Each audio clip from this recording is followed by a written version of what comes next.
Hey, what up, everybody? This is Stevie Breach coming to you with a review of SummerSlam 1990. If I can ever get down to it, I wanted to tell the real big story. Basically, 1990 WWF, 1991 WWF will always be the prime years to me.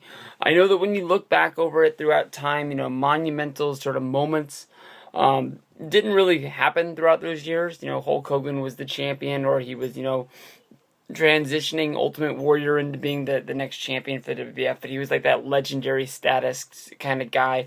Hulk Hogan was always still larger than life, and will always be a hero of mine. I think everybody has seen the video of me meeting the Hulkster, and my story of what that really meant to me. At the end, I think of meeting wrestlers. I think meeting Hulk Hogan was probably one of the most meaningful moments that I've ever had. Through going to Access and meeting people along the way. And I've got to meet Triple H, another one of my favorites, John Cena, Daniel Bryan, Roddy Piper, Sergeant Slaughter, a lot of guys. But I mean, Hulk Hogan will always be that number one guy that I've ever met. I mean, he's the only guy that I almost cried when I was waiting in line. But I remember going to summer camp, and I guess it would be the summer of 1990. I used to go to San Ramon Valley Day Camp, and I remember that one of the kids that I was friends with, he actually lived close to the camp, and he was a wrestling fan, and we were talking about wrestling, and all of a sudden he started telling me about Hulk Hogan being injured, and I honestly had no clue about this, and he was telling me that I should go over to his house after camp, and we would watch the tape, and he would show me what happened. And what would happen was that Hulk Hogan was on an episode of the Brother Love show, and while he was out there, he was attacked by Dino Bravo and Earthquake, and they surrounded him, and Earthquake, dropped the big, what did they call that thing? Not the bonsai drop, because that was Yokozuna's thing, but he sat on Hogan's chest twice, pretty much, and that was just like, whoa. Hogan, was a big dude, but Earthquake was just a gigantic amount of man. And SummerSlam 1990, Earthquake was at the biggest. I had thought I had a picture in my mind. If I closed my mind and I could picture what Earthquake looked like. When I was watching this event last night, Earthquake was even bigger than I thought. I mean, I'm not one to really check out dudes, junk inside their trunks, but I mean, like, inside his singlet, his fat and girth is just packed into that thing so bad, you can't even tell where his junk begins. It's just like belly that just rolls over and never ends and just rolls around, and he was a gigantic amount of a man. He just was huge. And the way they played this out was that, Hulk Hogan was going to leave. He wasn't going to be doing house shows. He wasn't going to be doing, any promoting or anything like that. He was going to go off. He was going to film what would be his second movie, Suburban Commando, where he was an alien from outer space that came down and was doing something, and Christopher Lloyd was in the movie. I think the chick from Back to the Future 3 played the wife in there. And it didn't really do a big deal. I remember I went and saw it when I was a kid, and it was a good movie. I don't think I've ever seen it since. I know that The Undertaker has a cameo spot in the movie as like a henchman coming after Hulk Hogan, and he has to fight them off.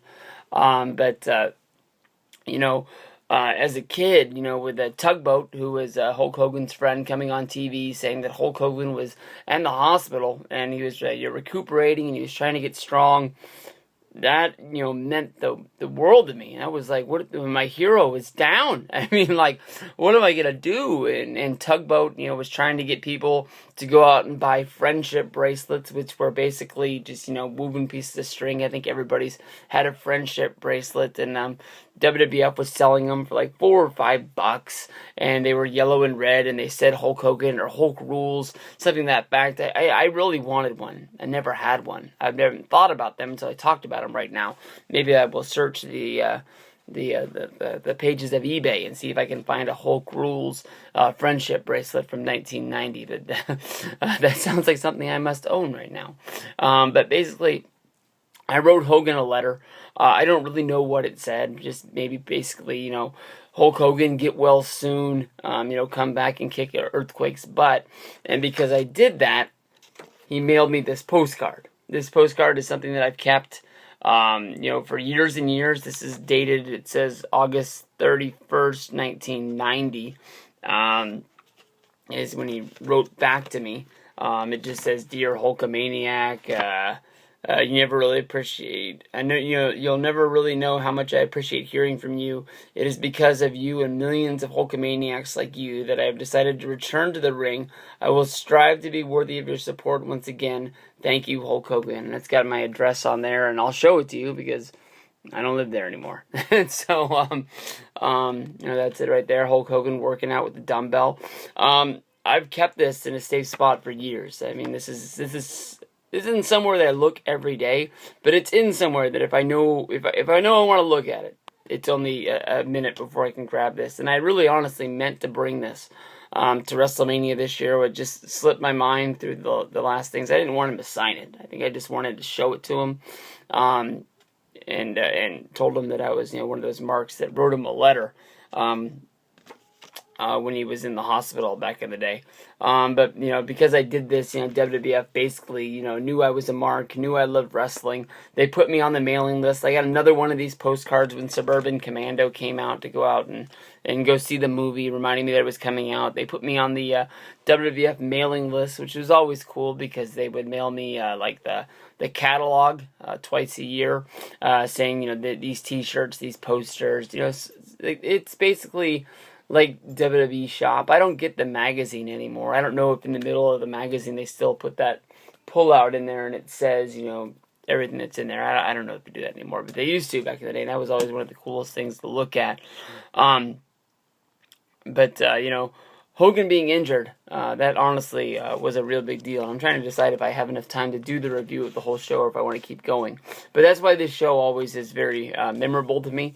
Down there in the main events would be Hulk Hogan going up against Earthquake. If you look at any of the sort of promotionals that go along with this, it's Hulk Hogan and Tugboat. Tugboat was attacked by Dino Bravo, and he had to be replaced by the Big Boss Man. I don't know if maybe they gave up on Tugboat. They didn't really see that he was having the appeal that he was having.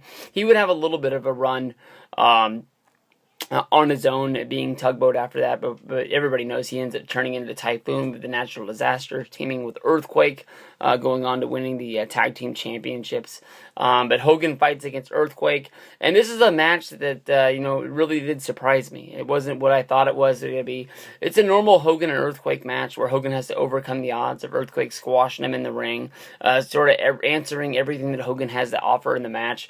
And then all of a sudden, Hogan knocks Earthquake out of the ring. Earthquake does the table spot, which is actually pretty big in 1990, where he just sort of falls through a table. He's not like, choke slammed or anything like that.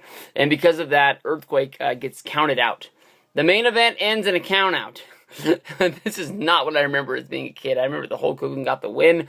It was clean. I don't know why they were protecting Earthquake. Earthquake even gets protected in the Survivor Series 1990 match, basically with Tugboat jumping in the ring. They fight on the outside and they're both counted out, sort of even the odds. I don't know if maybe, they were having plans for WrestleMania, maybe to have Hogan versus Earthquake, but they'd already sort of started the Sergeant Slaughter turn during this, basically with him saying that he was disgusted with the WWF, saying that they were going to embrace Nikolai Volkov, the Russian, and putting him on their side, and he's saying that anybody who's going to, sort of bring on this commie is not a friend of his. So basically, that is when you started to see the turn. Lots of commercials for the LA Coliseum, even though that WrestleMania never happened there. The WWF Network never really changes those. They just sort of keep the same ones up there. They even have a intermission during the show. The Mean Gene goes to the intermission. The intermission's on the screen for about a minute, and then it's sort of cut down to where they come back and they do a lot of promos coming back. I always thought that was really cool. No more of that anymore. But basically, I thought the show was going to end with Hulk Hogan doing a pose down in the ring, and I was fine with that. And then this is another surprise. The Ultimate Warrior and Rick Rude have a match. I had no memories of this, and not only is it a regular match, it's a steel cage match for the WWF Championship. Warrior, of course, had won the championship at WrestleMania.